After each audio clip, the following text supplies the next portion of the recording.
Consejo de Gobierno.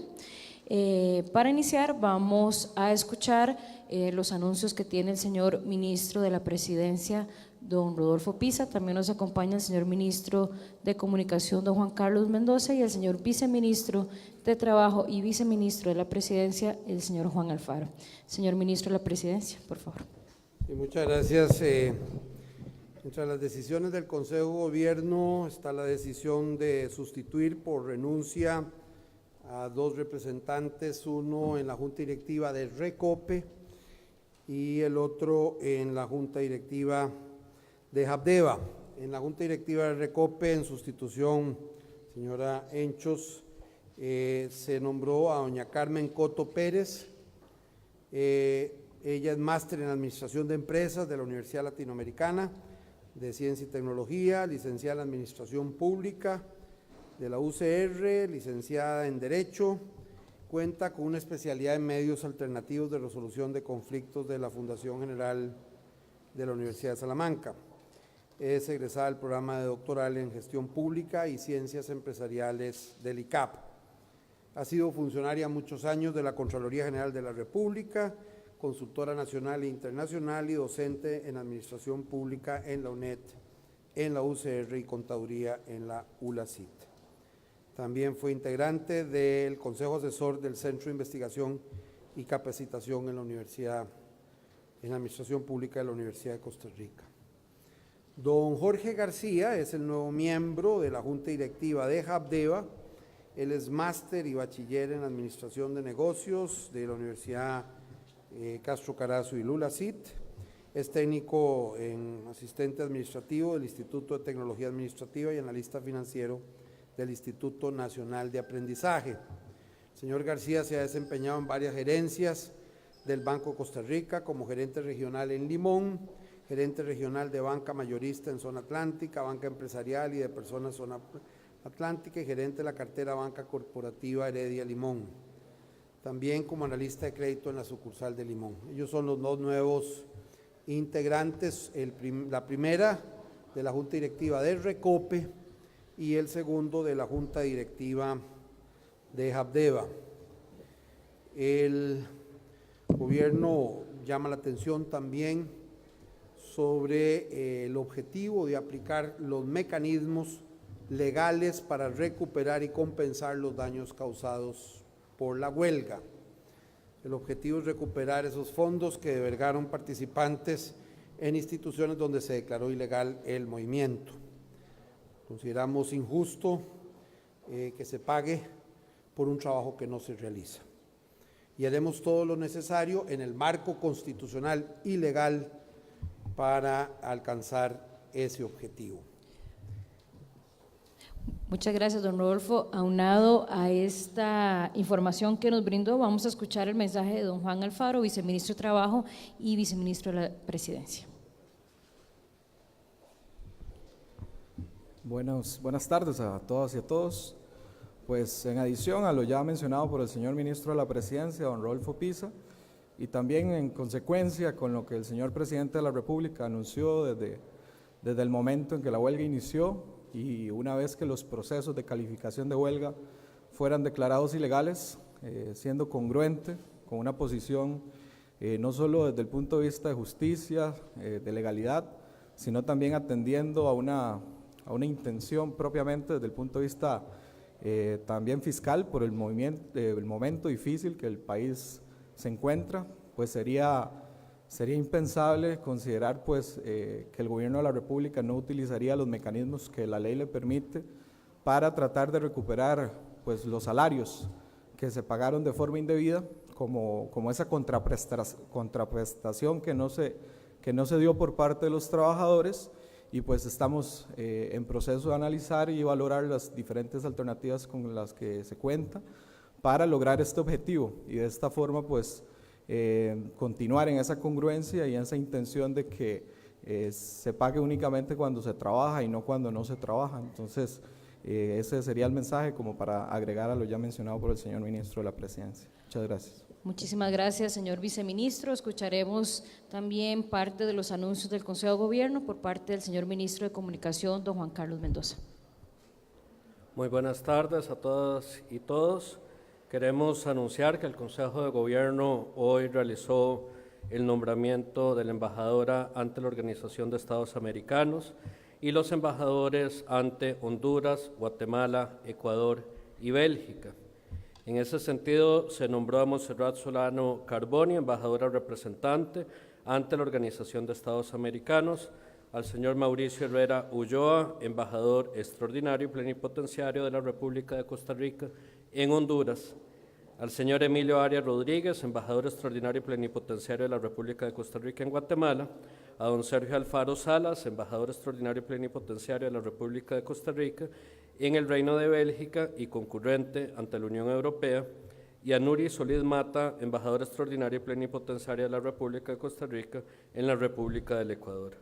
Doña Montserrat Solano Carboni, abogada, comunicadora, con una maestría en Derecho Internacional de los Derechos Humanos por la Universidad de Essex del Reino Unido, una amplia trayectoria como consultora, representante, coordinadora de programas ante organismos internacionales, fungió como representante permanente ante la Corte Penal Internacional del Buró de Justicia Internacional y, como conocemos, se destacó en su trayectoria como defensora de los habitantes y secretaria de la Alianza Global de Instituciones Nacionales de Derechos Humanos durante 4 años. Por su parte, el señor Mauricio Herrera, licenciado en Periodismo de la Universidad de Costa Rica, con una maestría en Periodismo de Columbia University y de la Universidad de Barcelona, y otra en Ciencias Políticas de la Universidad de Costa Rica, conocido en el campo de la comunicación y la investigación periodística. Trabajó más de 14 años en el Diario de la Nación y fue el director para el Centro de Justicia y Derecho Internacional en Washington, D.C. en 2009 y director del Semanario Universidad en 2013. Como sabemos, se desempeñó como ministro de Comunicaciones en el Gobierno de Costa Rica 2014-2018. Don Emilio Arias Rodríguez, egresado de la Maestría en Comunicación Política de la Universidad Federada de Costa Rica, abogado y notario en la Universidad Federada de Costa Rica, máster en Administración de Proyectos, con énfasis en responsabilidad social de la Universidad para la Cooperación Internacional. Se ha desempeñado como ministro de Desarrollo Humano e Inclusión Social, presidente ejecutivo de Limas, viceministro de Telecomunicaciones, comisionado del Consejo Presidencial Social, presidente del Consejo Rector del Sistema Nacional de Información y Registro Único de Beneficiarios del Estado. Por su parte, también fue miembro ante la Junta Directiva de la Junta de Protección Social y fue exdirectivo de la ARECEP. Don Sergio Alfaro Salas, licenciado en Derecho y notario público por la Universidad Autónoma de Centroamérica y candidato a doctor en Ciencias Políticas y de la Administración en la Universidad de Salamanca. Se desempeñó como ministro de la Presidencia y fue representante de Costa Rica en el proceso de acceso a la Organización para la Cooperación y el Desarrollo Económico, así como en los procesos de revisión y validación de cumplimiento de los estándares internacionales de lucha contra el lavado de activos, financiamiento del terrorismo y proliferación de armas de destrucción masiva ante el Grupo de Acción Financiera Internacional, GAFI, y el Grupo de Acción Financiera de Latinoamérica, GAFILAT.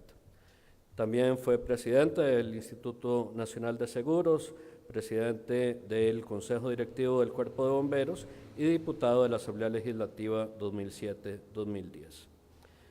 Doña Nuri Solís Mata, máster en Derechos Humanos de la Universidad Estatal a Distancia y doctora en Educación de la Universidad Católica de Costa Rica, máster en Ciencias de la Educación, con énfasis en Administración Educativa de la Universidad Latina de Costa Rica.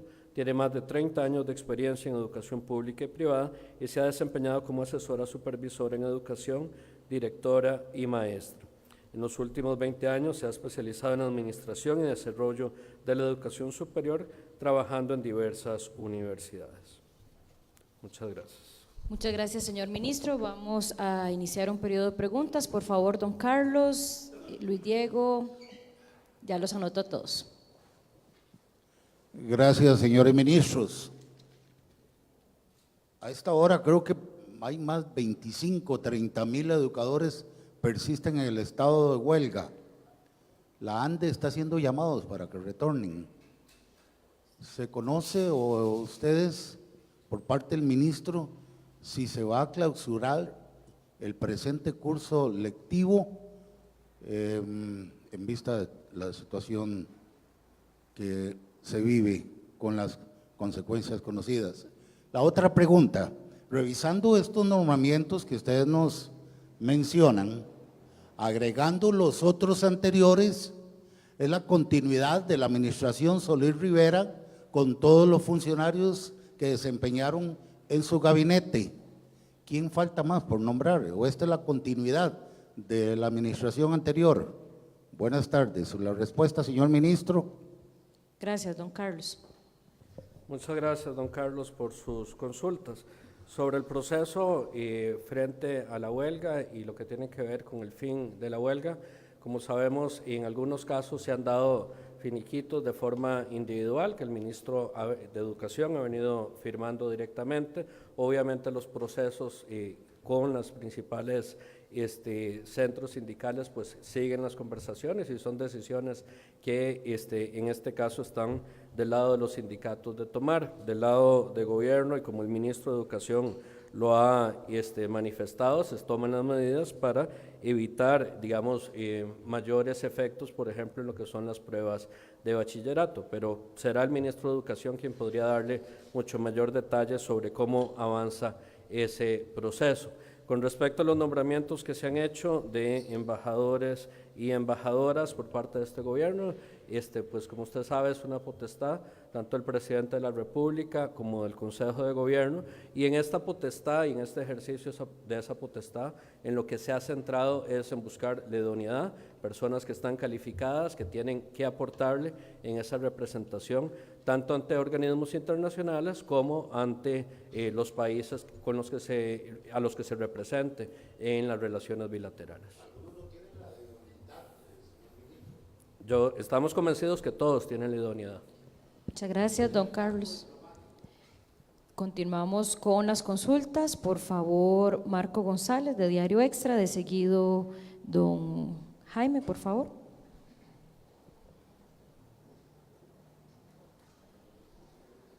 Buenas tardes, ministros. Yo quería consultarles, don Rodolfo, yo quería consultarle con respecto a las declaraciones que dijo usted hoy a una emisora de radio con respecto al tema de fusionar instituciones. El Banco Central había dicho que lo que recaudaba el plan fiscal pues era insuficiente, ¿verdad? Que ocupaba hacerse algo por el lado del gasto, algo más fuerte, ¿verdad? Entonces mi consulta es si el segundo paso que ustedes contemplan es precisamente eso, además de empleo público, el tema de fusionar instituciones, y también quería consultarles si ustedes ya tienen algún estudio respecto a eso, dadas sus declaraciones de hoy, y si saben algunas de esas instituciones que podrían estar fusionando. Bueno, en primer lugar, no hay una voluntad en este momento específica de fusionar, hay que hacer los estudios y lo que más convenga a la eficiencia de la administración pública, no es un tema que está en el orden de la acción. El gobierno se ha concentrado y sigue convencido de que es necesario, que es urgente la aprobación del proyecto de fortalecimiento de las finanzas públicas para crear la confianza y por tanto la renovación del crecimiento económico, el empleo y el equilibrio en las finanzas públicas. Como usted conoce, el estudio del Banco Central determina que si se aplican si la vigencia de la ley, tanto por el lado de la contención del crecimiento del gasto, que tiene mayor impacto por esa vía, que por la mejora de la recaudación, al año 2022 podríamos ya no tener un déficit primario, que es uno de los objetivos. No se trata de resolver el problema fiscal de un solo golpe, se trata de ir tomando medidas y creemos que a partir de la aprobación del fortalecimiento, de la ley de fortalecimiento de las finanzas públicas, podríamos tener las condiciones para darle la garantía y la tranquilidad a los costarricenses de empezar a resolver el problema fiscal.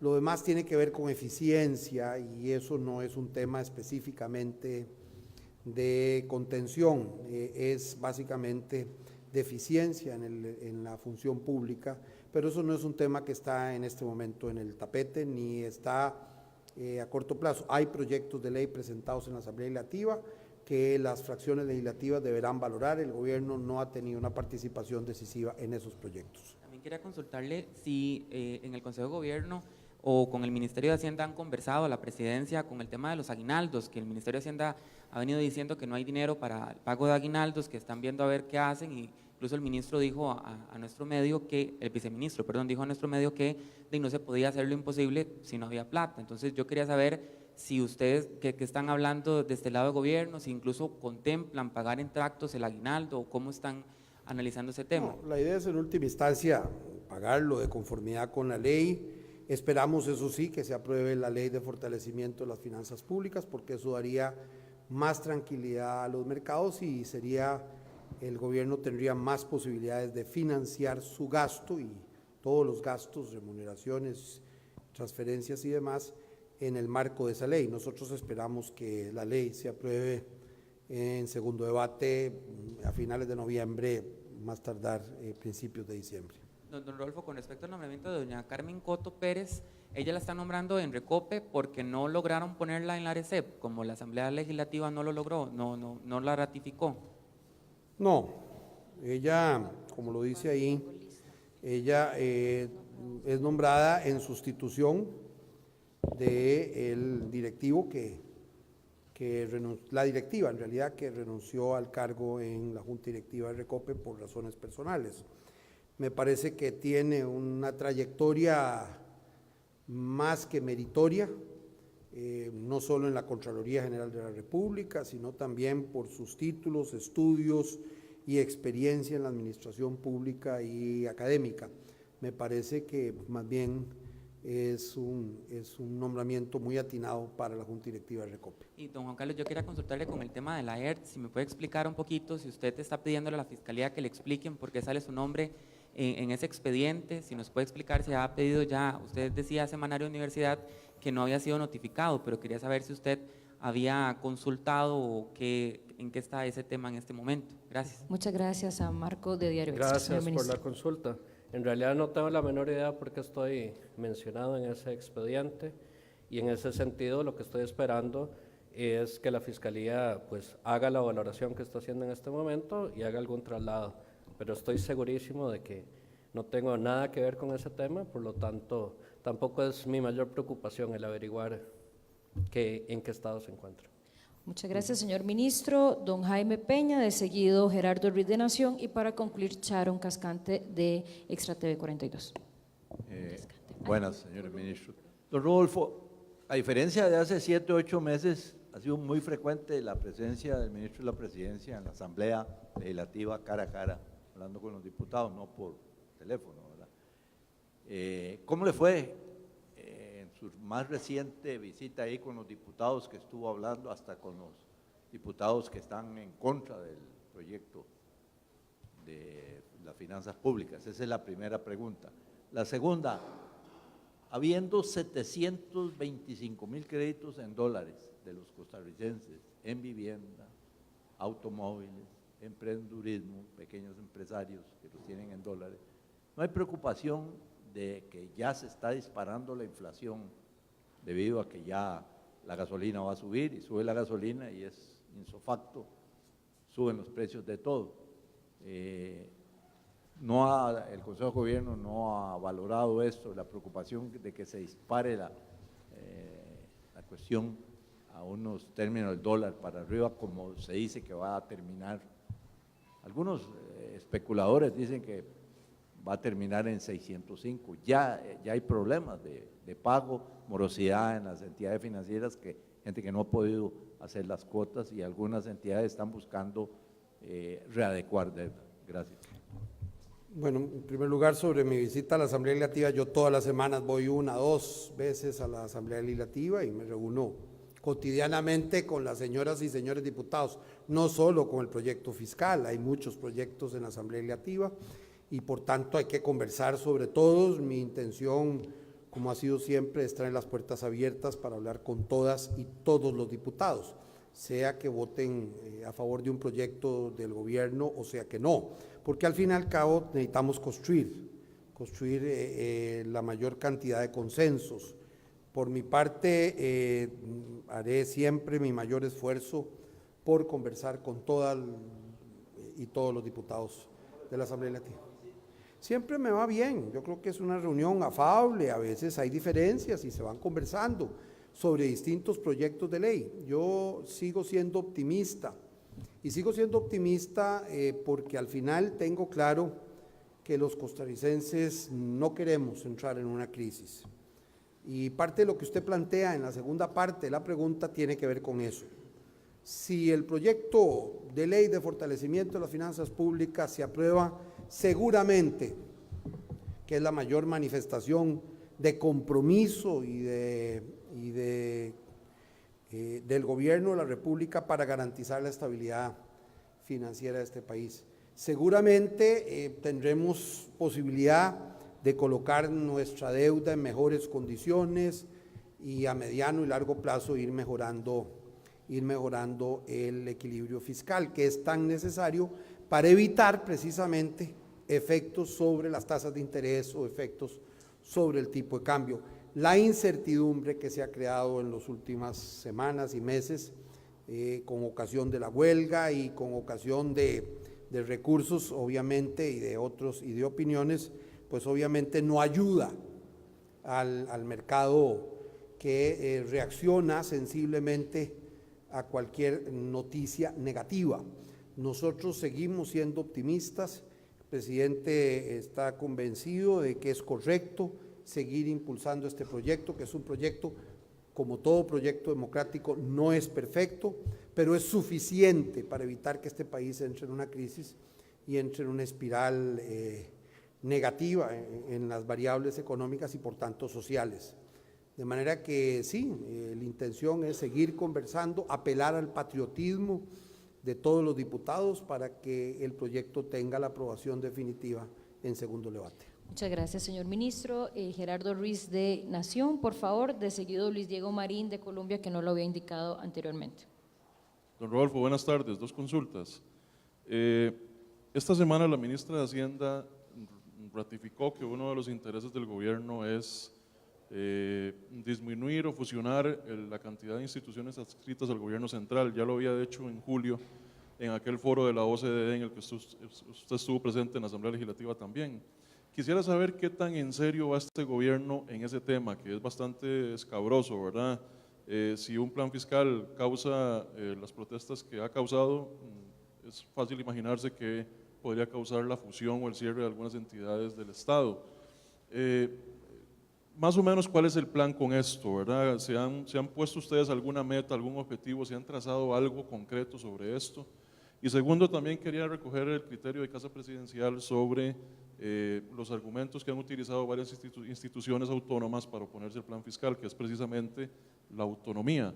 Quería consultarles si ustedes no consideran que ese concepto se ha tergiversado, se ha manipulado en este contexto de crisis fiscal, precisamente para que no se toquen los intereses de algunas instituciones. Muchas gracias al colega de la Nación, Gerardo Bueno, Ruiz. a mí me parece que la autonomía no es independencia, vivimos en un país, en un solo país, y todos tenemos la obligación de ser solidarios, de arrimar el hombro para resolver los problemas de cada institución y por supuesto también de las finanzas públicas del Estado. A veces en el ámbito de cada institución se ve la isla en la que están operando y se puede perder de vista el archipiélago y la visión integral que requiere una sociedad. Yo creo sinceramente que el proyecto no afecta los conceptos básicos de la autonomía en el sentido de autonomía política cuando corresponda o autonomía administrativa y de gobierno en lo que cada una de las instituciones representan. Unas son de una naturaleza y otras son de otra, algún tipo de autonomía en unos casos y otra. Están las que tienen autonomía constitucional y están las que tienen autonomía legal. La ley las crea. Hay que recordar, eso sí, que en el año 68 se reformó la Constitución para establecer que las instituciones autónomas están sujetas a la ley en el ámbito de su gobierno. Eso se hizo fundamentalmente para impulsar la planificación la planificación, en ese caso económica, cuando se creó el instrumento de planificación nacional. Y me parece que ahí se recoge constitucionalmente el principio de la sujeción de la institucionalidad pública a la ley, a una ley que debe abarcar a todos en condiciones equitativas. No tiene que ser exactamente igual, pero tiene que mantener los principios generales. Si usted ve en alguna de las sentencias primeras de la Sala Constitucional, cuando se planteó el tema del régimen de empleo público, de servicio civil, la Sala había recordado que los principios del empleo público eran aplicables a todas las instituciones, que podía haber distintos estatutos, pero que los principios debían ser comunes. Y yo creo que esta ley va en la dirección de construir principios comunes. La primera pregunta, perdone. Sí, era precisamente sobre los planes que podría tener este gobierno de fusionar o cerrar instituciones públicas a la luz de la reiteración que hizo a principios de esta semana la ministra de Hacienda. Mire, me parece que es un tema que viene hablándose en la Asamblea Legislativa desde hace muchos años y en el país. Me parece que a mí me tocó ser director de Reforma del Estado en los años 92, 93, 94, y ya en esa época había un planteamiento sobre temas de fusiones, algunas se fusionaron, de hecho, a partir de entonces. Después el proceso no avanzó, en esas fusiones se respetaron los derechos adquiridos y no se afectaron las condiciones institucionales. Yo creo que ese proceso es un proceso permanente de reforma de nuestro Estado, de nuestra administración pública, y que debe seguirse planteando y discutiendo con mucho respeto y entendiendo claramente que lo que se debe buscar en cualquier administración pública es la eficiencia, es decir, lograr las metas y los objetivos institucionales al menor costo posible. Nada más una pregunta sobre ese tema, don Rodolfo, pero ok, hay un proyecto de ley ya en ciernes. Hay varios proyectos que están en la Asamblea Legislativa. ¿Ustedes van a preparar alguno particular? Mire, a mí me parece que deberíamos trabajar a partir de todos los que hay y ir consultando y valorando, pero cada cosa a su tiempo, sin generar, digamos, preocupación, porque no debería existir en relación con ninguno de esos proyectos para lo que son los derechos adquiridos.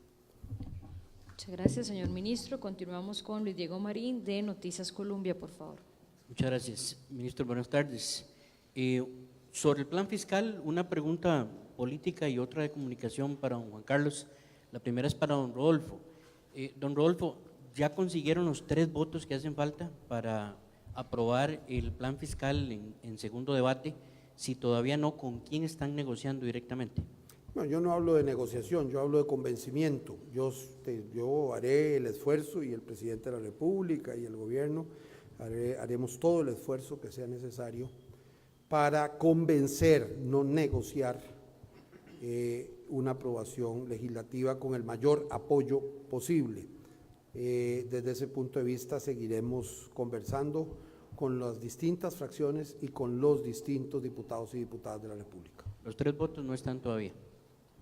Mire, yo espero que al final el patriotismo siempre vence a las diferencias. Yo creo que siempre al final lo que nos une es mucho más que lo que nos separa, y que al final yo creo que tendremos los votos necesarios para la aprobación en un segundo debate. Muchas gracias. Y don Juan Carlos, perdón. Perdón, Sí. colega. Don Juan Carlos, si me permite, usted fue diputado justo cuando se cayó el anterior intento de aprobación de un plan fiscal y usted fue líder de oposición. Yo quisiera saber qué le aconseja usted al gobierno actual, ahora como el mayor representante de la cartera de comunicación, justo para saber moverse en la Asamblea Legislativa, aunque don Rodolfo lo hace muy bien en la parte política. Pero siendo usted en aquel momento uno de los principales opositores, ahora cómo vencer esa intransigencia que usted tuvo en su momento. Esa es una. La otra, si Costa Rica entra en una crisis económica, ¿qué responsabilidad asume usted? Porque el plan fiscal no se aprobó en ese momento y este problema no es de ahora, es viejo. Principalmente, por favor. Gracias, Luis Diego. Luis Diego, nosotros en el espacio que tenemos para darle seguimiento al proyecto fiscal, venimos permanentemente teniendo un grupo de ministros, viceministros, asesores, junto con el presidente, que discutimos los temas, aconsejamos y hemos venido construyendo toda la estrategia alrededor de este proceso. Y en ese foro pues he dado mis consejos, he dado mis recomendaciones sobre cómo enfrentar tanto aspectos de comunicación como aspectos políticos a partir de la experiencia que se tiene. Yo creo que el tema fiscal en el país claramente es un tema que ha llegado a un punto límite, que tiene una urgencia absoluta de ser resuelto, y creo que se han hecho y se han dado los pasos necesarios en este caso para que podamos avanzar en esa línea y que podamos tener el proyecto aprobado. Creo que don Rodolfo, como ministro de la Presidencia, ha hecho la gestión política y, como él bien venía diciendo, existen en estos momentos, pues se está construyendo el lograr una votación favorable, pues con la mayor cantidad de votos posible. Yo creo que es necesario pues que todos entendamos esa urgencia, que entendamos que es necesario que todas las fuerzas políticas entendamos ese momento en el que nos encontramos, y creo por lo demás que en este caso el hacer análisis, podemos irnos 20 años hacia atrás o inclusive más, sobre distintos momentos históricos, y cada momento histórico tiene su propio contexto, su propia interpretación, y en este caso es mucho más edificante en este momento construir a partir de la realidad que estamos enfrentando y la necesidad que tenemos de resolver el tema. Lo entiendan ahora, usted no lo entendió en su momento. ¿Se arrepiente de esa postura, de un problema que se pudo haber resuelto en aquella ocasión? Como le digo, Luis Diego, yo podría entrar ahora en un diálogo con usted a interpretar lo que fue ese momento histórico, y tal vez después de que pase esto podremos conversar, pero en este momento yo creo que no va a construir para el resultado que necesitamos, que es realmente tener este proyecto aprobado, que es urgente. ¿Asume una responsabilidad si el país entra en crisis económica? Como le digo, yo creo que este no es momento de hacer ese tipo de análisis en retrospectiva. Creo que existen distintas responsabilidades en los distintos momentos históricos que se ha vivido, y que para poder ponderar sin caer en simplismos, sin caer en maniqueísmos en lo que es el manejo, digamos, de una coyuntura histórica, es necesario hacer el análisis completo. Le repito, antes de hacer ese análisis histórico, creo que es mucho más importante en este momento que nos centremos en el momento que estamos viviendo y en la necesidad que tenemos de la aprobación del proyecto en este momento. Continuamos con Charo Cascante para finalizar. Buenas tardes, muchas gracias. Nada más quería consultar, bueno, sobre el tema de las personas que se nombraron en las embajadas, en la misma línea que ya había consultado un colega. Hace días estaban sonando doña Montserrat, don Mauricio y don Sergio, e incluso algunas personas en la asamblea mencionaban que no eran capacitadas para esos puestos, sino que eran porque les estaban pagando favores políticos.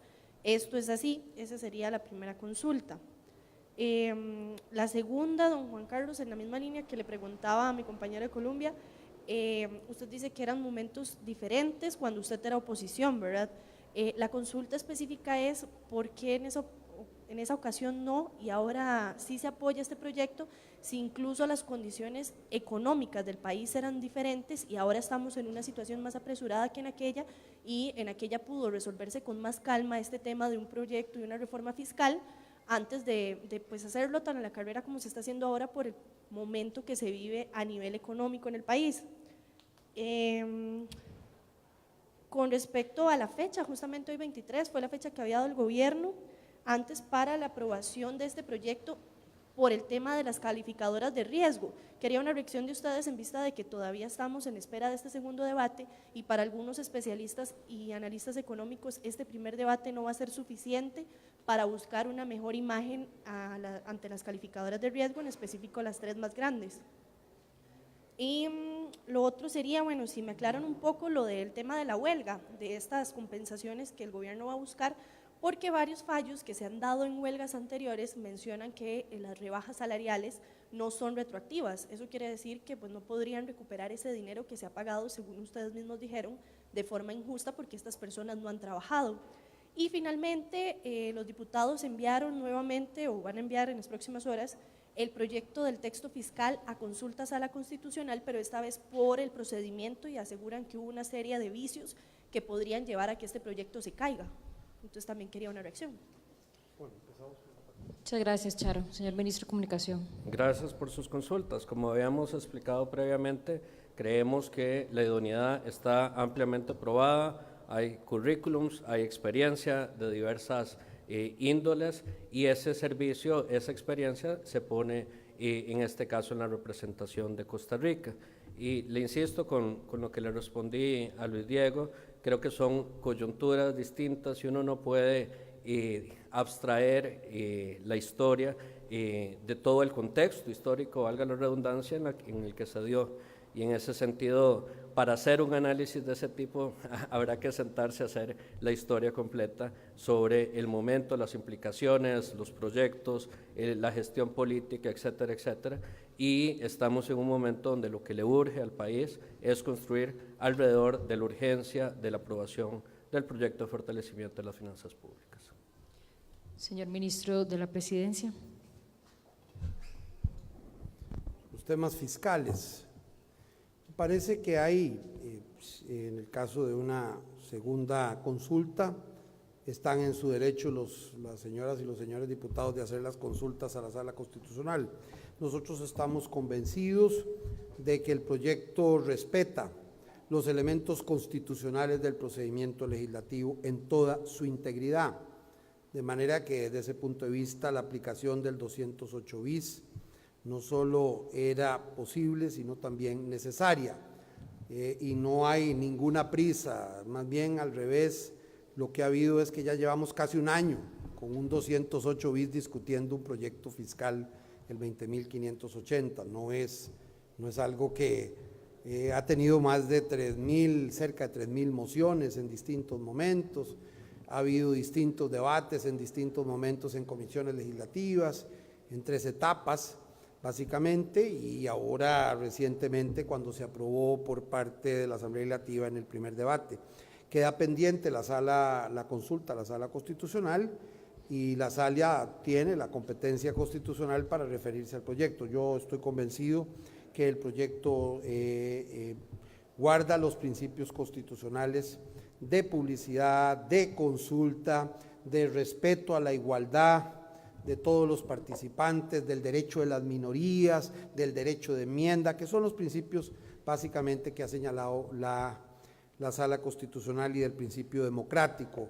Los que hayan seguido el debate y la cantidad de mociones y enmiendas en el seno de la Comisión Legislativa y en el plenario legislativo tienen claro que se trata de un debate más bien intenso y además extenso, es decir, muy pocos países en el mundo tienen un debate tan largo, tan intenso y tan extenso para discutir un proyecto de ley, lo cual hace ver la claridad de que se cumplen esos principios constitucionales del procedimiento legislativo.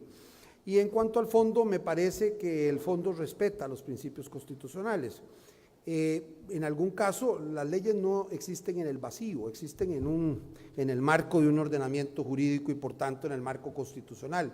Y si hay alguna duda en algún tema, siempre se puede dar lo que llaman interpretación conforme a la Constitución. Es decir, esta norma es constitucional en cuanto se interprete de esta manera, porque el objetivo de la norma no es violar la Constitución, al contrario, es desarrollar el principio constitucional de equilibrio en las finanzas públicas, pero también los otros principios constitucionales que están en juego. Sí, don Juan Alfaro va a atender la consulta en relación al tema de la huelga y los salarios de los participantes. De las calificadoras de riesgo, no sé si sería perdone, don Rolfo. Y don Rolfo, en esa de las calificadoras también, los analistas ponían de ejemplo los bonos que Hacienda no logró colocar este lunes. ¿Usted lo ve también como Bueno, una obviamente que mientras no se apruebe el proyecto fiscal habrá una incertidumbre se ha creado una situación compleja con la huelga y las consultas. Por eso nosotros llamamos al patriotismo, a entender que está en juego el equilibrio económico y social de este país, más allá de las comas de cada aspecto de un proyecto. Es esencial entender la necesidad y urgencia de que se apruebe lo antes posible. La aprobación en primer debate es una señal y que esperamos que la convicción del gobierno de que se apruebe también en segundo debate ayude a que se entienda la situación que vive el país y que la calificación no nos afecte sensiblemente. Pero obviamente la decisión de las calificadoras es propia, ellos tienen sus criterios. Nosotros esperamos que con la aprobación convencer de que el país entra en una línea de búsqueda del equilibrio de las finanzas públicas que le garantice a los que compran bonos del gobierno y que financian los gastos del gobierno. Recuérdese que el próximo año más de la mitad del presupuesto es financiado con deuda. O sea, el país no tiene más camino que acudir a vender bonos para poder sostener el pago de transferencias, de remuneraciones y por supuesto el propio pago de la deuda. Por tanto, es esencial llevar tranquilidad, confianza a todos los sectores de este país. La mayoría de los costarricenses pueden tener una opinión sobre cada proyecto, pero tienen claro, la grandísima mayoría, que es necesario y que es indispensable que este proyecto se apruebe. Y así lo tenemos claro, y por eso la responsabilidad del presidente de la República y del gobierno de comprometerse para garantizar esas condiciones.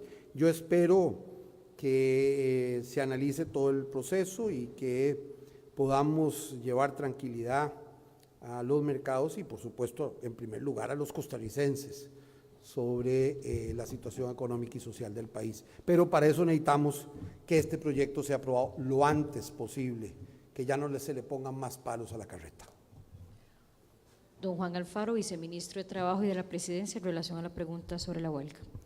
Sí, hay que ser contundente al decir que cuando uno estudia pues, el tema de derecho laboral, se establece una diferencia entre lo que es una huelga legal y una huelga ilegal.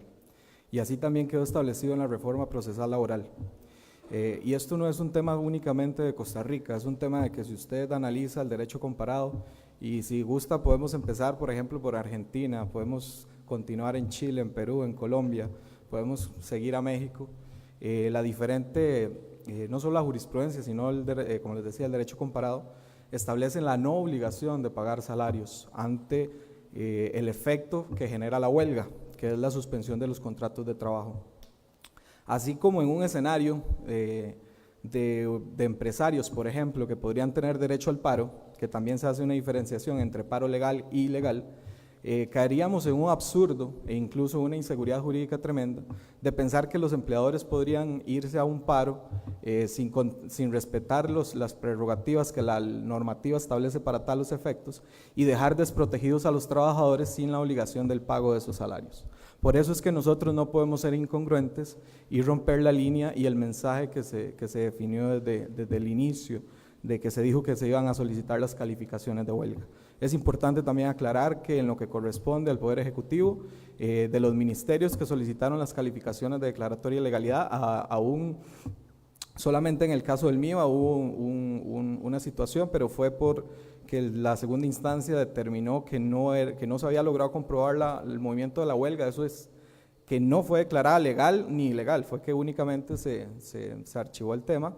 Y la otra relación viene con Correos de Costa Rica, que es una empresa pública del Estado y que también es otro tema, pero el resto de las más de 30 solicitudes de calificación de huelga todavía están pendientes y pues la claridad que tenemos es absoluta en cuanto a que el legislador en el artículo 379 mencionó que las rebajas de salario serían procedentes únicamente al momento en que se declarara ilegal la huelga, pero no haciendo referencia a que a partir de ese momento porque si no caeríamos también en un absurdo de equiparar el rebajo o la recuperación de los salarios pagados de forma indebida con la sanción del despido, que también queda encubierta, si no quedaríamos en una inaplicación de la norma.